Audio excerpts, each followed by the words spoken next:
É sempre bom a gente falar, a gente explicar, do que ficar em oculto, só murmurando pelas costas as vidas das pessoas, não é verdade?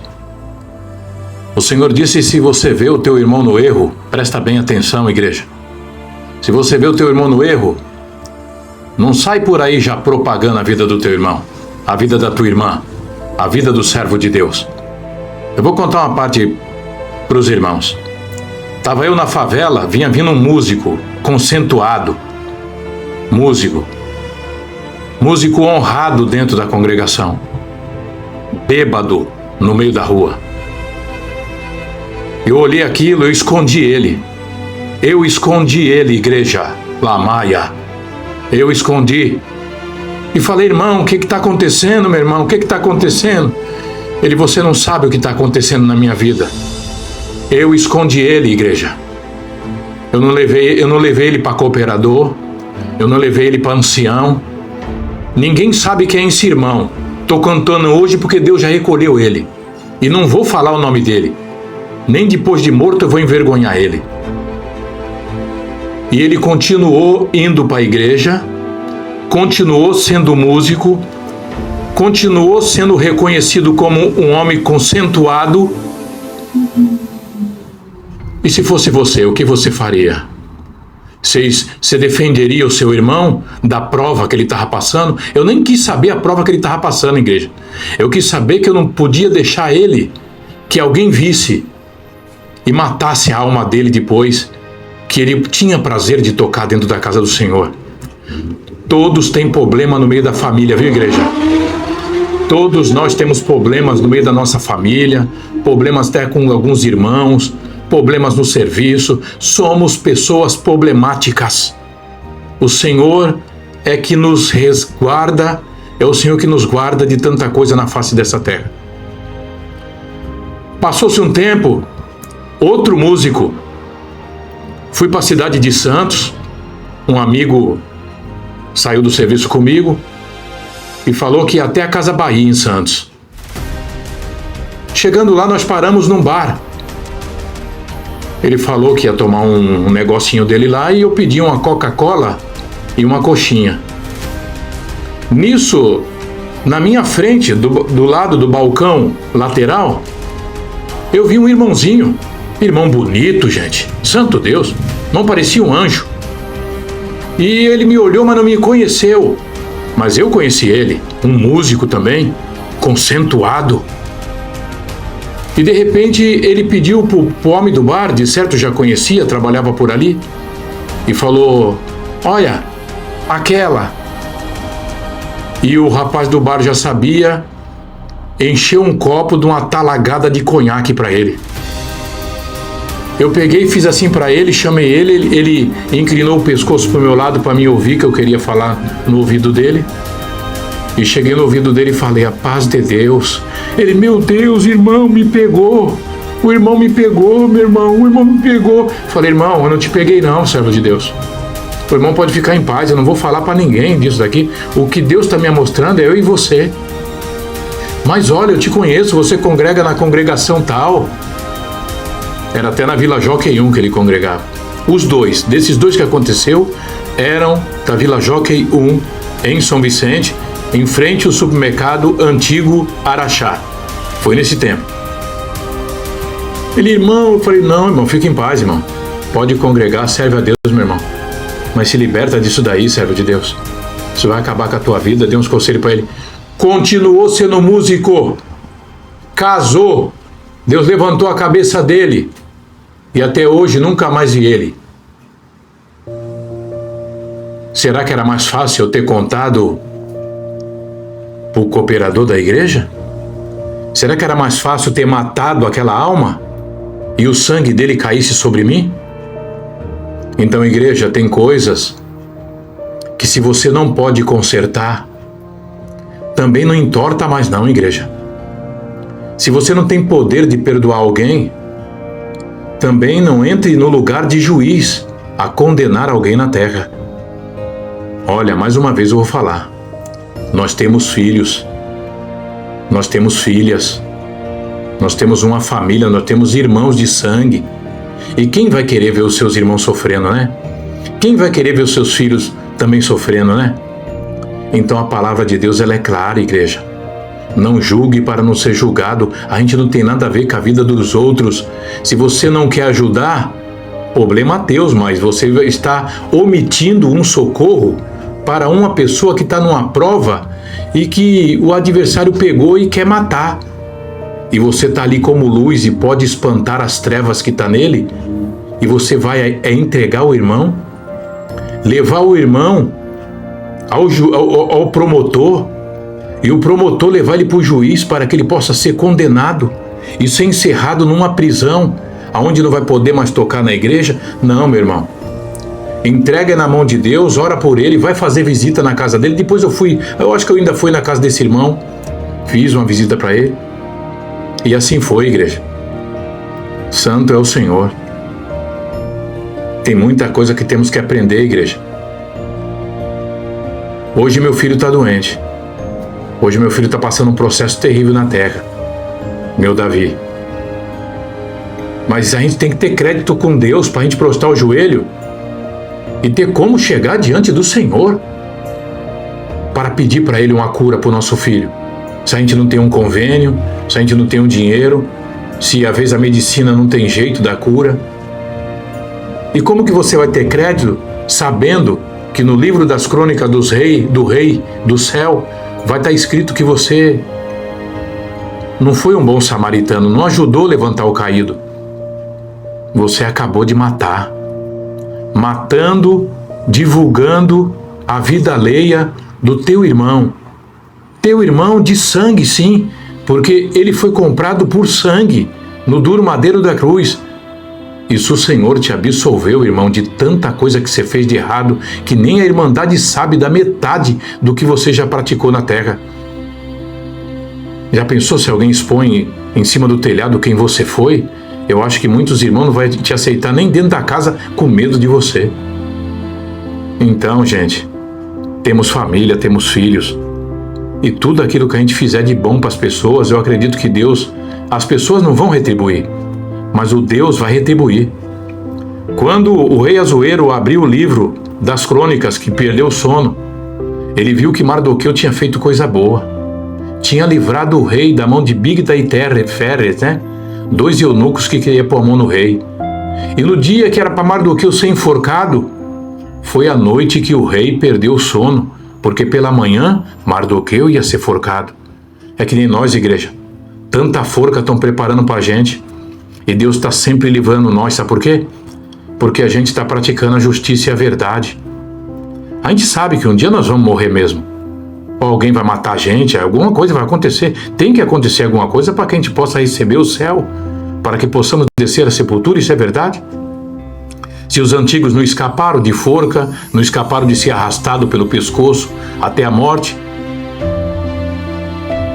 não passaram pelo poço que nem Jeremias, não sofreu que nem Paulo, Silas dentro da prisão, não sofreu como Estevão apredejado, isso pode acontecer com a gente também, isso é normal. Mas a gente tem que estar preparado que a gente não vai sentir dor, igreja. Não faça nenhuma família sofrer por você matar um dos filhos dele, de deixar de congregar. A salvação é individual. Ninguém vai salvar ninguém, igreja. Seja um bom samaritano. Estende a mão para os caídos, que no dia que um dos teus filhos cair, no dia de alguma coisa acontecer na tua vida, tenho certeza que Deus vai mandar também muitas pessoas te ajudar e levantar teus filhos da onde eles estiver, e levantar a tua vida, e te dar força, e vão orar por você também. Quão bom é, quão suave é que vivemos em união, igreja. Nosso país está em tormenta, o nosso mundo está entregue na mão do adversário, e se a gente não orar um pelos outros, a condenação vai ser certa na nossa vida. Oramos, igreja. Buscamos ao Senhor de todo o nosso coração. As enfermidades estão assolando a terra. A síndrome do pânico está pegando muita gente. Muitas famílias pararam de congregar. Presta bem atenção. Eu conheço famílias inteiras que parou de congregar. Sabe por quê? Por causa que a filha dela era uma organista e a organista pecou.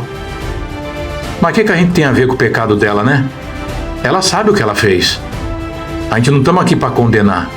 E se a gente não tem poder também de absolver, mas podemos ter poder de orar e pedir para que Deus tenha misericórdia da nossa irmãzinha. Cabe a Deus se vai julgar ou se vai absolver ela. O Senhor quer ver em nós a misericórdia e o perdão. Porque o Filho de Deus, o nosso irmão, ele desceu nessa baixa terra porque teve misericórdia de nós. Nós não merecia nada. Segundo o hino que canta, ninguém merecia o favor do Senhor. Nem eu, nem você, nem ninguém. E o Filho pediu para o Pai vir aqui.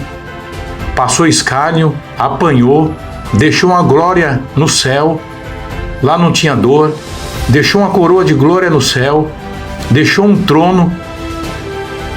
E recebeu aqui uma coroa de espinho por você, por mim. Foi esbofeteado e não veio aqui te bater. Veio aqui te curar. Curou cego, coxo andou. Mulher com fluxo de sangue. Deu vida para os que estavam mortos. Expulsou demônios. E hoje o que a gente faz? Mata nosso próprio irmão. Ninguém tem coragem de puxar a espada para o adversário. Mas quando sabe da vida do irmãozinho, são o primeiro a puxar a espada da sua língua e deslongear nossos irmãos que por algum motivo perderam as forças de congregar, por algum motivo já não congrega mais. Igreja, mais uma vez eu vou falar para vocês, vocês têm filho, vocês têm uma família, você tem uma esposa, você tem um esposo. Olha casamentos caindo na ruína. Olha servos de Deus matando servas de Deus. Quem já não viu? Aqui mesmo no Guarujá, muitos anos atrás, uma servinha de Deus morreu, o marido matou ela. Olha o que está acontecendo no meio do povo de Deus.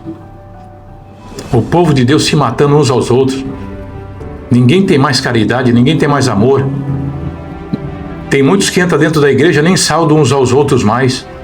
Passa no meio da rua, finge até que não vê, para não dar uma carona de carro pro pobrezinho até a igreja. Vê o irmãozinho com a bicicleta velha indo trabalhar, coitado. Trabalhando de dia e de noite, não fuma, não bebe, congrega toda noite, mora num barraco de madeira na beira dos valados. Todo mundo tá vendo. Ninguém tem coragem de ajuntar 2 ou 3. Um pouquinho de cada um não vai pesar para nada, comprar uma bicicletinha melhor pro irmão, ir lá na casa do irmão ajudar, dar uma arrumadinha na casa dele.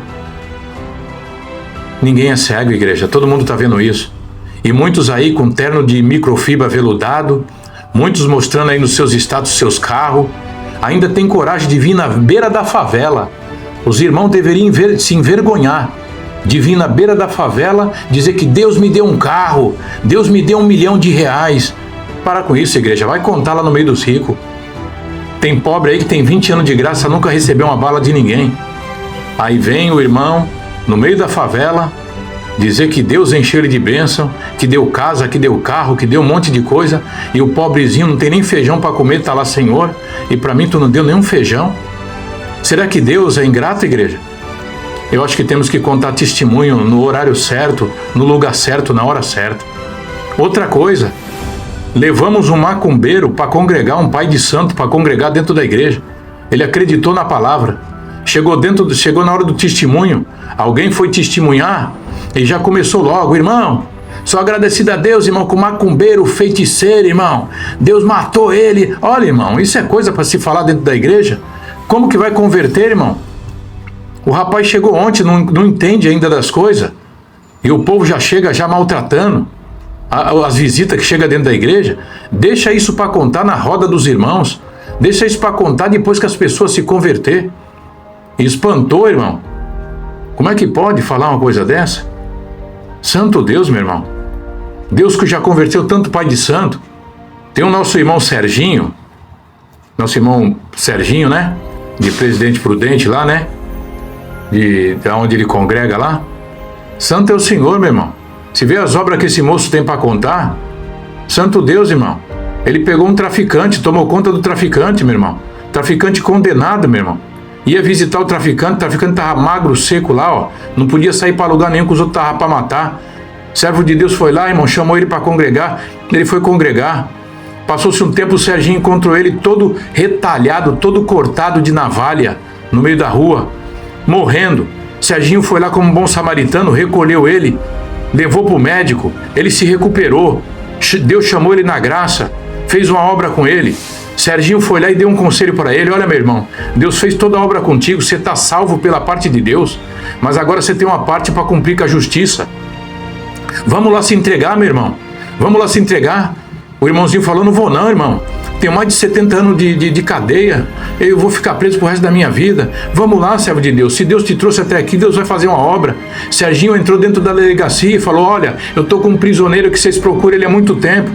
Mas só que o próprio delegado não reconheceu ele, porque ele já estava transformado com a luz de Cristo. Não era mais aquele barbudo, não era aquele mais pai de santo, não era mais aquele traficante, aquele maconheiro. Era uma pessoa que Deus limpou.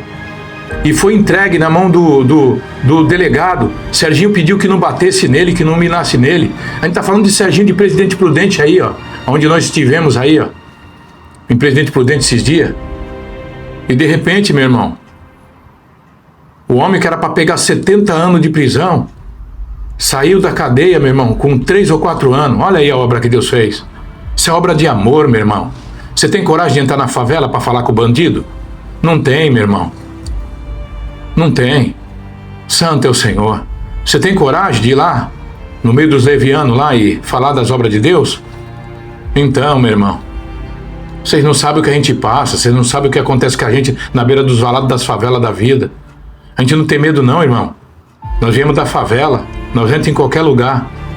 For da gente morrer, a gente morre, for da gente viver, a gente vive. O Senhor disse que ainda que esteja morto, nós vamos viver. E se nós estamos aqui hoje falando das coisas de Deus, meu irmão, no conforto da tua casa, é para que você possa ser valente e possa não julgar ninguém, possa não condenar ninguém. Mais uma vez a gente ia falar antes que encerre esse vídeo. Muito longo, né, igreja? Vai dar quase 20 minutos. Olha só, nós temos filhos, temos filhas, temos família, moramos numa favela, eu moro num beco com mais de 10 casas, um monte de gente, beco apertado, que tem mais ou menos a passagem para passar para todo mundo, mais ou menos uns 90 a 1 metro de distância da minha porta. Mas a gente está vivendo, igreja, e temos prazer de fazer a vontade de Deus. A faca não furou a gente, o revólver não detonou, e as pedras que entraram na nossa frente, Deus esmiuçou, Deus quebrou, Deus rolou, e muitos Deus chamou da beira dos valados, igreja. Agora é porque muitos estão aí doentes, muitos irmãos doentes, muitos irmãos passando enfermidades, porque se contaminaram com a sua própria boca, condenaram as pessoas, falaram mal dos seus vizinhos, não tem paz com o seu vizinho, não convida o seu vizinho para ir para a igreja. Deus chamou você na graça, você agora não sauda mais ninguém, todo mundo para você é bicho. Como é que você vai evangelizar a pessoa? Que vergonha, hein? A tua vizinha ir para a igreja e ver você dentro da igreja e falar para os outros: olha, eu conheço esse rapaz há mais de 20 anos, nunca falou comigo, mora do lado da minha casa. Que vergonha, né, meu irmão? Um bom dia, uma boa tarde, um tudo bem. Isso a gente faz amizade. Como é que a gente vai anunciar o evangelho se não pegar amizade com as pessoas? Tá aí, igreja.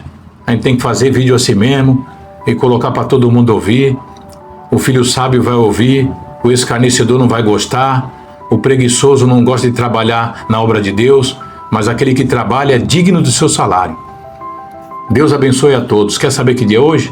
Dia 29 de abril de 2026. São exatamente aqui na Baixada Santista, no meu trabalho, 22h29. Tá bom? Peço oração pro meu filho Davi. Meu filho Davi não tá bom não. Uma aranha mordeu ele, pegou gripe e agora descobrimos que o meu filho tá com diabetes. Aquele que puder orar pro meu filho, amém. O que não puder também, Deus abençoe nós.